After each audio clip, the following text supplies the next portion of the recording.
Hi everyone, welcome to our pathways academy. তোমরা কেমন আছো? আশা করি সকলে খুব ভালো আছো। তো ক্লাস 12-এর এক্সাম তো সামনে থার্ড সেমিস্টারে চলে এলো, আর কিছুদিনের অপেক্ষা। সেপ্টেম্বর মাস থেকে পরীক্ষা শুরু, তাই তো?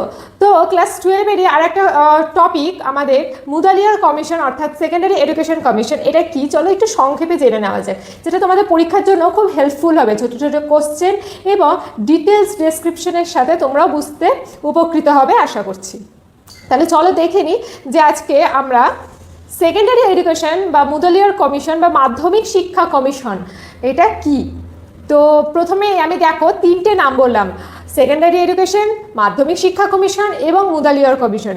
তাহলে তিনভাবে যদি তোমাদেরকে কোশ্চেন দেওয়া হয় তাহলে কিন্তু উত্তর তোমরা জেনে রাখবে, যেটা তোমরা পড়েছো। মাধ্যমিক শিক্ষা কমিশন দিয়ে যদি কোনো কোশ্চেন পড়ে থাকো এবং পরীক্ষায় যদি মুদালিয়ার কোশ্চেনে চলে আসে, তাহলে অবশ্যই সেটা কিন্তু মুদালিয়ার, যেটা তোমরা মাধ্যমিক শিক্ষা কমিশন বা সেকেন্ডারি শিক্ষা কমিশনে উত্তর পড়েছো সেটাই কিন্তু হবে। তো এই যে সেকেন্ডারি এডুকেশন কমিশন, এটা গঠিত হয় 1952 সালে এবং প্রতিষ্ঠা হয় 23শে সেপ্টেম্বর 1952-তে। ঠিক আছে, 1952 সালে 23শে সেপ্টেম্বর এটা প্রতিষ্ঠা করা হয় এবং এর সভাপতি ছিলেন ডক্টর এ লক্ষ্মণ স্বামী মুদালিয়ার।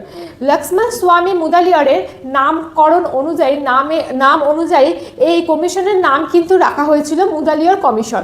এর আর এক নাম মুদালিয়ার কমিশন নামে পরিচিত। ঠিক আছে, তো এটার রিপোর্ট এরা জমা দেয় 1953 সালে। এদের রিপোর্ট কিন্তু এরা জমা দেয়। তাহলে এখান থেকে কিছু কিছু শর্ট কোশ্চেন তোমরা পেয়ে গেলে। এটা কার নাম অনুসারে এই মুদালিয়ার কমিশনের নাম রাখা হয়?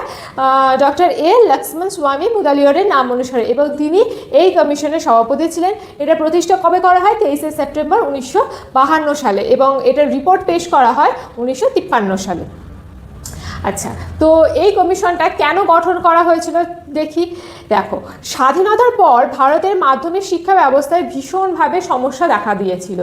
তা এর আগে আমরা পড়েছিলাম যে বিশ্ববিদ্যালয় কমিশন, মানে বিশ্ববিদ্যালয় উচ্চশিক্ষার জন্য কমিশন শুরু করা হয়েছিল এবং সেই শিক্ষা প্রস্তুতিটা, শিক্ষা কাঠামোটা ভালোভাবে জোরালো করা হয়েছিল পড়াশোনার জন্য। এবার দেখা গেল মাধ্যমিক শিক্ষা কমিশন, অর্থাৎ মাধ্যমিকের যে লেভেলে যে পড়াশোনাটা, সেটাই অনেক সমস্যা দেখা দিয়েছিল।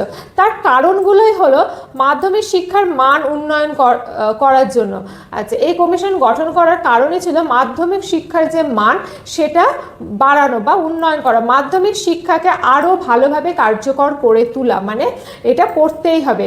শিক্ষার্থীদের ব্যক্তিগত বিকাশ ঘটানো, এই মাধ্যমিক শিক্ষা মাধ্যমে, এই পড়াশোনার মাধ্যমে এই কমিশন চেয়েছিল যে শিক্ষার্থীরা থাকবে তারা যেন ভালোভাবে তাদের ব্যক্তিত্বের বিকাশ ঘটায় এবং কর্মমুখী শিক্ষার ব্যবস্থা করা। অর্থাৎ মাধ্যমিক, এখনকার দিনে তো ধরো মাধ্যমিক, উচ্চ মাধ্যমিক, গ্র্যাজুয়েশন এগুলো খুব সহজ, মানে কোনো বাধা নেই। তখনকার দিনে এত পড়ার ফ্যাসিলিটি তো ছিল না, এত চাকরি, এত সংস্থা, এত কিছু ছিল না, তাই তো? সেই জন্য তারা চেয়েছিল মাধ্যমিক শিক্ষা, মানে তখনকার দিনে মাধ্যমিক পাশ করাটাই কিন্তু মানে অনেক বড় ব্যাপার। তোমরা তোমাদের মা বাবা বা দিদা ঠাকুমা এদেরকে একটু জিজ্ঞেস করে দেখবে যে তখনকার দিনে মাধ্যমিক পাশ করাটাই একটা খুব ডিফিকাল্ট হতো। তো তখনকার দিনে এই জন্য কমিশনের লোকরা ভেবেছিল যে মাধ্যমিক শিক্ষার্থীদের এমনভাবেই তৈরি করতে হবে যাতে তারা নিজেরা এই পড়াশোনার মাধ্যমে তাদের পরবর্তীতে, পরীক্ষার পরবর্তীতে তারা যেন কর্মমুখী হয়ে ওঠে, মানে কোনো না কোনো কাজ যাতে যে কোনো কোথাও থেকে পেয়ে যায়, এবং তাদের ব্যক্তিত্বটা এমনভাবে পরিস্ফুট করে তুলতে হবে। এটাই ছিল এই কমিশনের মূল প্রতিষ্ঠা হওয়ার কারণ। এরপরে দেখো মাধ্যমিক শিক্ষার উদ্দেশ্য কী ছিল, এমসগুলো কী ছিল। প্রথমেই ছিল, প্রধান উদ্দেশ্যগুলো ছিল ডোমেট্রিক সিটিজেনশিপ, অর্থাৎ গণতান্ত্রিকভাবে নাগরিক তৈরি করো। এই যে দেশ স্বাধীনতার পর আমাদের দেশটা গণতান্ত্রিক দেশ হিসেবে প্রতিষ্ঠিত হয়েছিল, অর্থাৎ মানুষের সম্মতিতে এই দেশ কিন্তু চলবে, এইটাই ডিসিশন নেওয়া হয়েছিল। তো এইভাবে এবার এত বছর প্রত্যেকটা মানুষ যখন ইংরেজদের গোলামি করে চলছিল, এরপর থেকে, স্বাধীনতার পর থেকে প্রতিটা মানুষ যে নিজের সিদ্ধান্ত জানাতে পারবে, নিজের মত প্রকাশ করতে পারবে, এই জিনিসটা তো অভ্যস্ত হতেও তো মানুষের কিছু সময় লাগবে। তো কমিশনের মাধ্যমে এই উদ্দেশ্যটা রাখা হয়েছে যাতে এই আমাদের দেশটা গণতান্ত্রিক, দেশের মানুষদের গণতান্ত্রিক নাগরিক হিসেবে যাতে তৈরি করা হয়। তারপরে দেখো বলেছে ভোকেশনাল এফিসিয়েন্সি, অর্থাৎ কর্মদক্ষতা বৃদ্ধি করতে হবে। যে পড়াশোনার মাধ্যমে তাদের মধ্যে দিয়ে যে ভোকেশনাল পার্ট পড়িয়ে তাদেরকে সেই কর্মমুখী করে তুলতে তুলতে হবে। তারপরে বলছে পার্সোনালিটি ডেভেলপমেন্ট, অর্থাৎ ব্যক্তিত্বের বিকাশ তৈরি করতে হবে, এবং লিডারশিপ ট্রেনিং, অর্থাৎ নেতৃত্বের গুণ তৈরি করতে হবে। আমাদের মধ্যে থেকে বেশ কিছু মানুষ থাকে যাদের মধ্যে একটা লিডারশিপের একটা গুণ থাকে, কোয়ালিটি থাকে, হ্যাঁ, তাদের দেখে তাদের কথাবার্তা শুনে মনে হয় যে না, এর মধ্যে একটা পোটেনশিয়াল আছে লিডার হওয়ার, নেতৃত্ব দেওয়ার, তাই তো। তো এই লিডারশিপ পোটেনশিয়ালটাকে তারা তুলে ধরতে, অর্থাৎ এই চারটে কিন্তু প্রধান উদ্দেশ্য ছিল এই শিক্ষা কমিশনে এগিয়ে নিয়ে যাওয়া, ঠিক আছে, প্রতিষ্ঠা করা। তো তোমরা যদি ভুলে যাও সেই জন্য শর্টে মনে রাখবে DVPL। তারপরে দেখো মাধ্যমিক শিক্ষার কাঠামোটা কেমন ছিল। তখনকার দিনে মাধ্যমিক শিক্ষার কাঠামো ছিল junior high school. Junior high school হচ্ছে ক্লাস 6 থেকে কত বছরের জন্য যাবে 3 বছরের জন্য। জুনিয়র হাই স্কুল হচ্ছে ক্লাস 6, 7, 8, 3 বছর হচ্ছে জুনিয়র হাই স্কুল, যেটা 3 বছরের জন্য পড়ানো হতো। এবং হায়ার সেকেন্ডারি স্কুল অর্থাৎ 9, 10, 11, 12 এই চারটে ছিল হায়ার সেকেন্ডারি, মানে 4 বছরের। তাহলে 3+4 অর্থাৎ প্রধান 7 বছরের সুপারিশ করা হয়েছিল। এটাই ছিল মাধ্যমিক শিক্ষা কমিশন অর্থাৎ মুদালিয়ার কমিশনের স্ট্রাকচার, 7 বছরের 3+4, ঠিক আছে।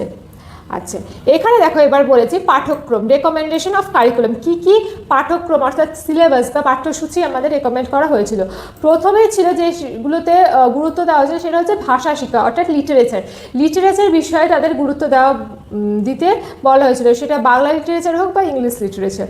তারপরে হচ্ছে গণিত অর্থাৎ ম্যাথামেটিক্স, এই শিক্ষাতে জোর দিতে বলা হয়েছিল। তারপর হচ্ছে বিজ্ঞান, সামাজিক বিজ্ঞান অর্থাৎ সোসিওলজি, শিল্প ও কারুশিল্প অর্থাৎ ভোকেশনাল, শারীরিক শিক্ষা অর্থাৎ ফিজিক্যাল এডুকেশন, কৃষি অর্থাৎ এগ্রিকালচার, বাণিজ্য অর্থাৎ বিজনেস স্টাডি, এবং কারিগরি শিক্ষা অর্থাৎ টেকনিক্যাল এডুকেশন।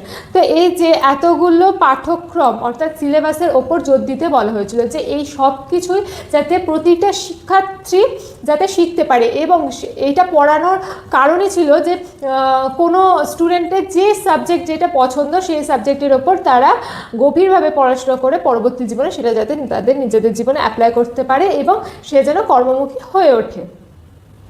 এরপরে দেখো এই কমিশনের একটা গুরুত্বপূর্ণ সুপারিশ ছিল হচ্ছে বহুমুখী বিদ্যালয় মাল্টিপারপাস স্কুল তৈরি করা। কেন? যাতে শিক্ষার্থীরা নিজেদের আগ্রহ এবং যোগ্যতা অনুযায়ী বিষয় বেছে নিতে পারে। অর্থাৎ ধরো যে কোনো স্টুডেন্টের হয়তো সায়েন্স পড়তে খুব ভালো লাগে, সায়েন্সের মধ্যে কারোর হয়তো বায়োলজি নিয়ে পড়তে ভালো লাগে, মানে প্রাণীবিদ্যা, উদ্ভিদবিদ্যা এগুলো নিয়ে তাকে খুব অ্যাট্রাক্ট করে। আবার অনেকের ফিজিক্স নিয়ে পড়তে ভালো লাগে, সে হয়তো জানতে চায় যে যখন গাছ থেকে আপেলটা পড়েছিল নিউটনের মাথার ওপর, তখন কিভাবে সে মাধ্যাকর্ষণ শক্তিটা ভেবেছিল, হ্যাঁ, আদৌ কি করে, মানে তখনকার দিনের কথা বলছি, হ্যাঁ, এখনকার দিনে না, এখন তো ChatGPT, গুগল বা আমাদের বিভিন্ন সোর্সের মাধ্যমে আমরা তো জেনে যেতেই পারি। তখনকার দিনের কথা চিন্তা করো, তখনকার দিনে এই আপডেশন তো তখন তো আর ছিল না। তখনকার দিনে এইগুলো ভাবতেই তো মানুষের অনেক যুগ লেগে গেছিলো, তাই তো। আকাশে তারা আছে, এই তারাগুলো আসলে কি, আমাদের কতগুলো গ্রহ, কতগুলো উপগ্রহ আছে, কিভাবে যাওয়া যায়, চাঁদে কি আদৌ যাওয়া যেতে পারে, তার বাকি যে গ্রহগুলোর কথা পড়েছিলাম সেখানে কি আদৌ যাওয়া যেতে পারে, এই যে কথাগুলো, এই যে সায়েন্স নিয়ে যাদের পড়া রয়েছে তারা এইসব নিয়ে পড়তে, তাদের আগ্রহী যারা, তারা এইসব নিয়ে পড়তে যাতে স্বাচ্ছন্দ্য বোধ করে। আচ্ছা, এগ্রিকালচার, এতে চাষবাস হয়। আমরা জানি যে ভারতবর্ষ হচ্ছে কৃষি প্রধান দেশ, এখানে তখনকার দিনে অনেকের বাবাই হয়তো কৃষিকাজ করতো, তাদের চাষবাস ছিল, ছেলেরা মেয়েরাও হয়তো চাষবাসে হেল্প করতো। সেখানেও অনেকে শিক্ষার্থী ভাবতে পারে যে এই চাষাবাদ নিয়ে আমি যদি পড়াশোনা করা থাকতো তাহলে কতই না ভালো হতো, যে কোন সারটা কোন গাছে কত পরিমাণ দিলে সে আরও বেশি ফল দিতে পারে, বা আরও অন্যান্য নতুন কী টেকনিক অ্যাপ্লাই করা যেতে পারে যাতে এটা ভালোভাবে তৈরি করা যেতে পারে, তাই তো। কমার্স, কেউ যদি বিজনেস, কারোর যদি মাথা চলে বিজনেসে, অ্যাকাউন্টেন্সিতে ভালো মাথা চলে, তাহলে সেই বিষয়ে পড়তে পারে। তারপরে টেকনিক্যাল এডুকেশন অর্থাৎ টেকনোলজি নিয়ে যারা পড়াশোনা করবে, তাই তো। এবং লাস্টে হচ্ছে ফাইন আর্টস অর্থাৎ নাচ, গান, আঁকা, এইসবে যাদের ভক্তি তারা সেই নিয়ে। তো মাল্টিপারপাস স্কুল এই জন্যই তৈরি করার কথা এই কমিশন বলেছিল যে প্রতিটা শিক্ষার্থীর চাহিদা আগ্রহ অনুযায়ী তো আলাদা হয়, তো একটা এরকম মাল্টিপারপাস স্কুল তৈরি করা হয় যাতে প্রত্যেকটা শিক্ষার্থী তাদের নিজস্ব পছন্দ অনুযায়ী সাবজেক্ট চুজ করে তারা কিন্তু পড়াশোনা করতে পারে। এটা ছিল মেন সুপারিশ। আচ্ছা, এরপর দেখো এই কমিশনের শিক্ষণ পদ্ধতিটা কেমন ছিল। এই কমিশন বলেছিল যে শুধু মুখস্থ শিক্ষার পরিবর্তে লার্নিং বাই ডুইং অর্থাৎ কাজের মাধ্যমে শিক্ষাটা দিতে আরম্ভ করো। অর্থাৎ ওই বই পড়ে শুধু এক নাগাড়ে মুখস্থ করে দিলাম, এই বিদ্যাটা বাদ দাও, এই মুখস্থ করাটা ছাড়ো এবং লার্নিং বাই ডুইং অর্থাৎ কাজের মাধ্যমে শিক্ষা, তাই তো কাজের মাধ্যমে শিক্ষা দাও এবং সেখান থেকে শিখো। অর্থাৎ কার্যভিত্তিক শিক্ষাকে নিয়ে আসো, প্র্যাকটিক্যাল ওয়ার্ক নিয়ে আসো, প্রজেক্ট মেথড নিয়ে আসো, প্রজেক্ট করতে যাও। তোমাদের এখন ম্যাক্সিমাম জিনিসই দেখবে প্র্যাকটিক্যাল ওয়ার্কে চলে গেছে, ফিল্ড ওয়ার্কে চলে গেছে, তাই তো প্রজেক্ট চলে এসছে যে এই টপিকটার ওপর প্রজেক্ট বানাতে হবে বা একটা গোটা পরীক্ষায় হয়তো প্র্যাকটিক্যালের ওপর হয়ে গেল। তো এই শিক্ষাটাই তখনকার দিনে মাধ্যমিক কমিশন কিন্তু বলেছিল এবং কো কারিকুলার অ্যাক্টিভিটির কথা বলেছে। কো কারিকুলার অ্যাক্টিভিটি অর্থাৎ নাচ, গান, আঁকা, আবৃত্তি, হ্যাঁ, কোনো ডিবেট, স্পোর্টস, এইগুলোর মাধ্যমে শিক্ষা দেওয়ার কথা বলা হয়েছিল। এইগুলোই ছিল কিন্তু টিচিং মেথড। তারপরে দেখো এই কমিশনের গুরুত্ব কী ছিল। এই মুদালিয়ার কমিশনের গুরুত্ব ছিল ভারতের মাধ্যমিক শিক্ষার উন্নয়ন। অবশ্যই এটাই মেন ছিল। এর বিশেষ অবদান কী ছিল, মাধ্যমিক শিক্ষার নতুন লক্ষ্যকে নির্ধারণ করা, কর্মমুখী শিক্ষার উপর গুরুত্ব দেওয়া, যেটা বললাম কর্মমুখী করে তুলতে হবে, বহুমুখী বিদ্যালয়ের ধারণা, যেটা বললাম যে মাল্টিপারপাস স্কুল তৈরি করতে হবে, পাঠ্যক্রম সংস্করণ এবং পরীক্ষার পদ্ধতি উন্নয়ন। পাঠ্যক্রম সংস্করণে যে নতুন নতুন যে বিষয়গুলো আনার কথা বললাম, যে লিটারেচার, সায়েন্স, হ্যাঁ, এগ্রিকালচার, এরকম প্রচুর পাঠ্যক্রম নিয়ে আসতে এবং শেষ হচ্ছে পরীক্ষা পদ্ধতি উন্নয়ন, যে প্যাটার্নে পরীক্ষাটা হতো সেটাকে আরও নতুনভাবে উন্নয়ন করা, আরও আপডেট করা। আচ্ছা, সেকেন্ডারি এডুকেশন 1952 থেকে 53 ভারতের মাধ্যমিক শিক্ষাকে শুধু পরীক্ষা কেন্দ্রিকই না রেখে শিক্ষার্থীর মধ্যে নলেজ, স্কিল, পার্সোনালিটি এবং সিটিজেনশিপ এটাই কিন্তু তৈরি করতে সাহায্য করেছিল। অর্থাৎ এই যে মাধ্যমিক শিক্ষা কমিশন, যেটা আমি তোমাদেরকে বললাম, এই মাধ্যমিক শিক্ষা কমিশন কিন্তু শুধুমাত্র মুখস্থ বিদ্যা এবং পুঁথিগত বিদ্যার উপর নির্ভর করে থাকেনি। তারা কি চেয়েছিল, তারা এই শিক্ষার মাধ্যমে, মাধ্যমিক শিক্ষার মাধ্যমে যাতে শিক্ষার্থীরা নিজেদেরকে একটা সচেতন নাগরিক, তাদের যে ভিতরকার যে স্কিল, তাদের যে পার্সোনালিটি এবং তাদের যে জ্ঞান, তার মাধ্যমে নিজের ব্যক্তিত্বকে পরিস্ফুটিত করার চ্যালেঞ্জ ছুড়ে দিয়েছিল। তাদের কাছে এটাই ছিল একমাত্র চাবিকাঠি, যে কমিশন এটাই ভেবেছিল যে আমরা প্রতিটা শিক্ষার্থীকে এইভাবে তৈরি করব যাতে তারা তাদের পরবর্তী জীবনে তারা নিজের পার্সোনালিটি ডেভেলপমেন্ট করে, তাদের নিজের পছন্দ অনুযায়ী তাদের পেশা চুজ করতে পারে এবং সেখানে এগিয়ে যেতে। তাহলে তোমাদের আজকের এই টপিকটি কেমন লাগলো অবশ্যই আমাদেরকে কমেন্ট করে জানাবে। আশা করছি তোমাদের পরীক্ষার জন্য এই টপিকটি অত্যন্ত গুরুত্বপূর্ণ এবং তোমরা বুঝতে পেরেছো। এখান থেকে অনেক ছোট ছোট কোশ্চেন তোমাদের অনেক সাহায্য করবে পরীক্ষার জন্য। আমাদের পাথওয়েজ একাডেমি চ্যানেল ফেসবুক এবং ইউটিউব থেকে অবশ্যই সাবস্ক্রাইব করতে এবং ফলো করতে ভুলো না। Thank you.